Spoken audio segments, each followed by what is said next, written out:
Hi everyone, Pastor Jim from Rockpoint Community Church with a word of encouragement for you in just a moment. However, I just wanted to say that this quarantine thing is getting a bit tough.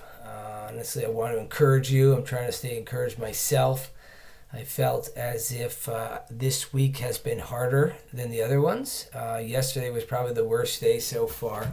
Just everything's just frustrating. Things seem to be stuck and unclear, and trying to find a way to accomplish basic tasks, it seems like. And so been a bit stressful this week. I feel it's pretty clear that the novelty of quarantine life has worn off at this point, and I really hope you're doing okay.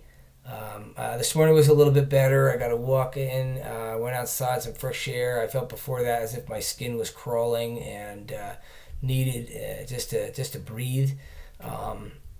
So working through this whole quarantine experience day by day, trying to stay encouraged. And as I was thinking through it all, I just want to make this resource available to you as a member of the Hawthorne Stigma Free team. This resource popped up yesterday from NJ Mental Health Cares. There's actually a hotline available that anybody can call at any time if they are really feeling down, if they're feeling dangerous or concerned about a loved one. This is a number that you can call at any point. 866-202-HELP. I'll restate that. 866-202-4357. That is available 7 days a week from 8 a.m. to 8 p.m. And that just simply provides telephone counseling, emotional support, information, and assistance as needed. So I want to make that resource available to you. If anybody felt they need something like that, don't feel bad for making the call. Hopefully you are doing fine. And maybe my prayer would be that this word from God right now would be all that you need today to keep you going. But looking for encouragement myself, I found it not from me, but from God. Thank goodness we have the Bible that we can turn to and dig through the scriptures and find great stories of life, hope, peace, joy, all that good stuff. And so I found one that's always been a favorite story of mine. It's tucked away in Matthew chapter 9, and it's a small story. It's a small piece that I want to pull out for you. It's in Matthew chapter 9, verse 9. So I'll just read this first. Now, as Jesus passed on from there, he saw a man called Matthew sitting at the tax booth, and he said to him, "Follow me." And he rose and followed him. And as Jesus reclined at the table in the house, behold, many tax collectors and sinners came, and they were reclining with Jesus and his disciples. When the Pharisees saw this, they said to his disciples, "Why does your teacher eat with tax collectors and sinners?"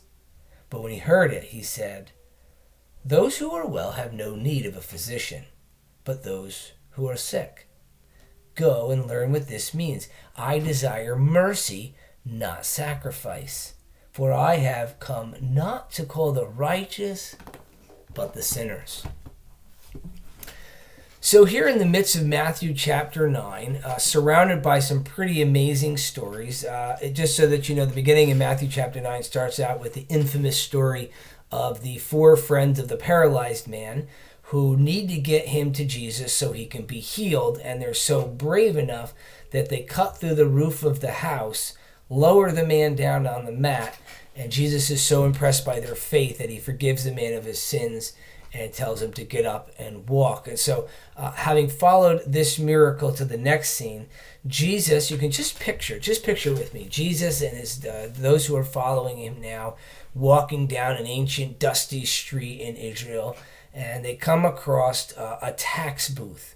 Now, in that tax booth is a man named Matthew. Yes, you might have picked this up already. Matthew is the same Matthew as the one who writes the gospel we're reading. And so he's recording this of himself and his calling to Jesus. And so Jesus is going down the street. He sees this man, Matthew, the tax collector, in his tax booth, And of course, not only were tax collectors unliked at that time in their society, they really were not well received in society for a number of reasons. They were collecting people's money. They usually, in essence, were working with the Roman government, and so their people kind of rejected the fact that they would even work with the secular Romans. Not to mention that at this point, they've kind of been pushed out of the inner circles of the religious world, if you will, and so pretty much lived however they wanted, made lots of money, and often, as you know in the story of Zacchaeus, they would then turn around and tax their own people extra and keep it because the Romans just didn't care. So you've got this guy, Matthew, sitting in his tax booth, and you kind of get a sense that people are going to be uninterested in talking to Matthew, yet Jesus stops, sees him, and says, "Follow me." I find it interesting how Matthew continues the description with such brevity, right? He says this. After Jesus says, "Follow me," Matthew writes this, "And he rose and followed him." End of story. Matthew followed Jesus. What I believe was happening there is that Jesus was looking into the soul of Matthew, and he was finding out that there was a man who was desperately hungry for more of God. He didn't want to be pushed to the fringes. He didn't want to be on the outskirts. He didn't want to be rejected by the people. Maybe he wanted to know God better and knew that there was really no way in for him because he was really kind of socially on the outs. So here he is sitting in his tax booth just doing his thing. Jesus looks into the man's heart and finds a person who needs the mercy of Jesus. Then he goes on and he says that they were next they went to a house and they were sitting with tax collectors and sinners and they were reclining there. See, Matthew knew who his friends were, and they were not the social in crowd. They might have been whatever they were. They were not what the religious elite or the churchy people would have thought you'd hang out with. And yet Jesus and his closest disciples are with Matthew, and Matthew apparently brings him to meet his friends who are described in the scriptures as more tax collectors and more sinners. And so it was an interesting crowd, yet Jesus went there probably to a party because it's the only thing Matthew knew how to do really well with his crowd.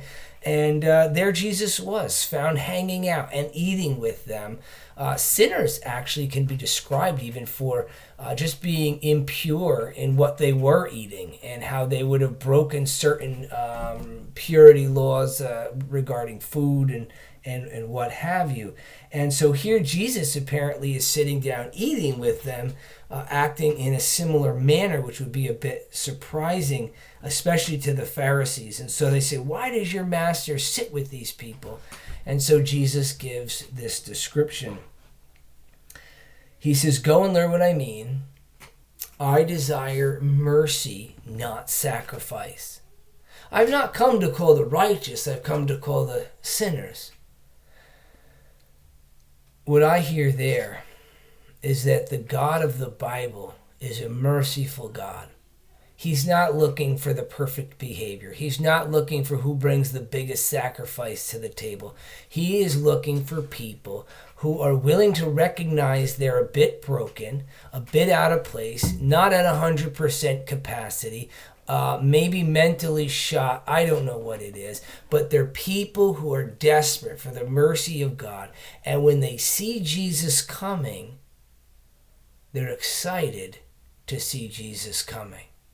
Matthew, the tax collector, got called out and he followed him almost instantaneously, it sounds like. And so here we have this message of encouragement today for you who feels as if you're broken, lost, lonely, frustrated. I don't know what the feeling that you're having right now, but it's exactly the kind of feeling you can bring to Jesus. And Jesus isn't going to say, where's the sacrifice, buddy? He's going to say, I get it.